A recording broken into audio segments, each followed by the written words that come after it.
Welcome to थाल तश्तरी। कैसे हैं आप सब लोग। अच्छा जी, यहाँ मैं खोया नहीं बना रही थी, मैंने दूध बॉयल होने रखा था और उसके बाद मैं ज़ोर पढ़ने के लिए चली गई और मैंने ना मेडिसिन ली थी उससे पहले, और वहीं टेक लगा के ना मेरी आंख लग गई। उसके बाद जब मैं उठी तो देखा कि दूध पक पक के ना उसका खोया बनने के करीब है। तो फिर मैंने कहा अब ज़ाया तो कर नहीं सकती थी और खोया ज़्यादा देर तक रहता भी नहीं है। तो मैं सोचा चने इसकी ना कुल्फ़ी बना लेते हैं, जैसी भी बनेगी जो भी बनेगा है तो खोए ही खाया जाएगा।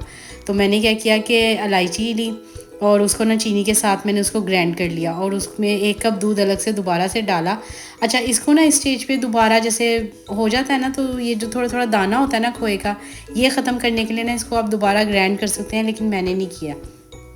और उसके बाद ना इसको मैंने जमा लिया था। 2 तो मेरे पास कुल्फ़ी के सांचे पड़े हुए थे, उसमें कर लिया था, बाकी मैंने मिट्टी की हांडी में कर लिया था। और पिस्ता मैंने अंदर भी ऐड किया था और थोड़ा सा मैंने ऊपर गार्निशिंग कर दी थी। ये तकरीबन 7-8 पिस्ते थे। अच्छा, उसके बाद मैंने इसको ओवरनाइट के लिए रख दिया था जमने के लिए। उसके बाद मेरा इरादा आज था शामी कबाब वाले जो बर्गर होते हैं ना स्ट्रीट स्टाइल, वो बनाने का। तो उसके लिए मैंने सबसे पहले सिंपल शामी कीमे के साथ मतलब बना ली थी। अच्छा, और इसकी रेसिपी ना लिंक मैं ऐड कर दूँगी डिस्क्रिप्शन में। मेरे चिकन शामी की भी और कीमा शामी की भी, दोनों रेसिपी जो है ना वो मेरे चैनल पे मौजूद है, आप वहाँ से ले सकते हैं। और उसके बाद मैंने सारी चीज़ें, मैं जब भी बर्गर वगैरह इस तरह बनाती हूँ ना, एक तो मुझे इजी बहुत लगते हैं ये बनाने, मतलब आपको अलग से रोटी नहीं बनानी पड़ती, कोई सालन वगैरह नहीं बनाना पड़ता। और दूसरा बस असेंबल करो, सब शौक से खा भी लेते हैं।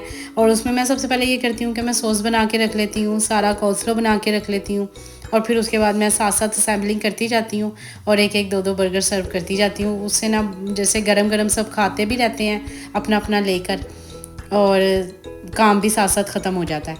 और सबसे पहले फिर मैंने यहाँ सारे शामी ले लिए थे, उन्हें मैं एक ही दफ़ा फ्राई कर लिया मैंने सबसे पहले, और सारे शामी इकट्ठे फ्राई करके साइड पे रख लेती हूँ।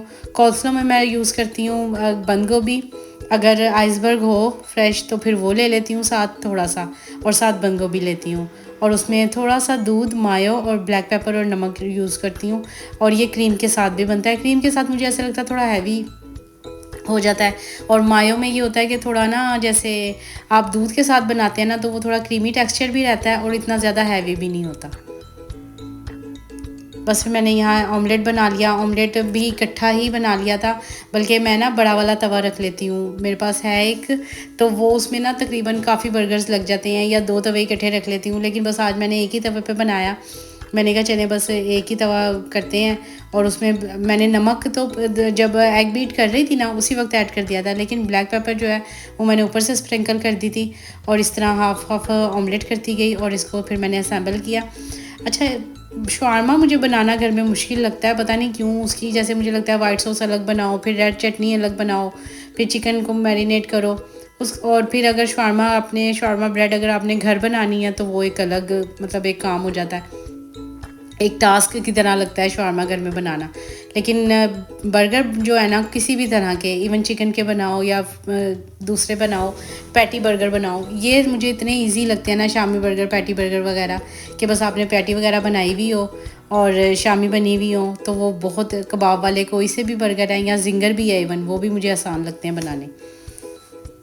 और बस फिर अच्छा, मैं ना अगर आप चाहें तो यहाँ केचप भी लगा सकते हैं। मुझे वो जो केचप और मायोनीज़ डाल के जो सॉस बनती है ना, उसमें काली मिर्चें डाल के, मुझे वो अच्छी लगती है, मैं वो वाली बनाती हूँ। हमारे घर में वही ज़्यादा शौक से खाई जाती है बर्गर के साथ। और शामी बर्गर तो मुझे लगता है मैंने ना एक बार घर बनाए थे और उसके बाद मुझे नहीं याद कि हम लोगों ने कभी बाज़ार से मंगवा के खाए हैं। तो जो अगर कुकिंग का जिनको बिल्कुल शौक़ नहीं है ना, तो वो शौक़ में भी ना बनाए क्योंकि फिर ये घर में बनाने पड़ते हैं। घर वाले इतने हेल्दी लगते हैं और पता होता है ना कि मतलब आपका पेट भी ख़राब नहीं होगा। और मुझे वैसे बाज़ार वाले ज़्यादा वो बन जो है ना उनका ज़्यादा अच्छा लगता है, क्योंकि उनका ना तिल के बगैर होता है, सेसमी सीड के बगैर बन होता है, वो सिंपल प्लेन वाला बन होता है ना, वो मुझे बहुत अच्छा लगता है। और उसके साथ जो शामी का फ्लेवर आता है ना वो ज़्यादा अच्छा आता है। लेकिन इसके साथ भी ठीक है, इसको सॉफ्ट करने के लिए मैं ऐसा करती हूँ कि अगर मुझे खाना हो ना सॉफ्ट वाला, तो फिर मैं ना उसको स्टीम कर लेती हूँ 2 से 3 मिनट। अच्छा जी, यहाँ 2 बन तैयार हो गए थे, वो बर्गर्स तैयार हो गए थे, तो फिर मैंने 2 बर्गर कर दिए थे, यानी कि गरम गरम सर्व कर दिए थे। फिर बाकी नेक्स्ट मैंने बनाए बाकी घर वालों के लिए। अच्छा, नेक्स्ट के याद आया, ये जो कोला नेक्स्ट है ना, इनकी कोई टेस्ट है, कोक और उसको भूल जाएं, अपनी चीज़ें यूज़ करें, be Pakistani buy Pakistani best चीज़ होती है। और इसका तो टेस्ट भी इतना अच्छा है ना अब तो हमारे घर सिर्फ यही आती है। बॉयकॉट जब से किया था ना उसके बाद से तो हमारे घर कोक वगैरह आती नहीं थी। गोरमे की कभी कभी मंगवा लेते थे, और उसके बाद अब ये नेक्स्ट वालों की कोला भी और ये वाली बोतल भी, जो सोडा बोतल है।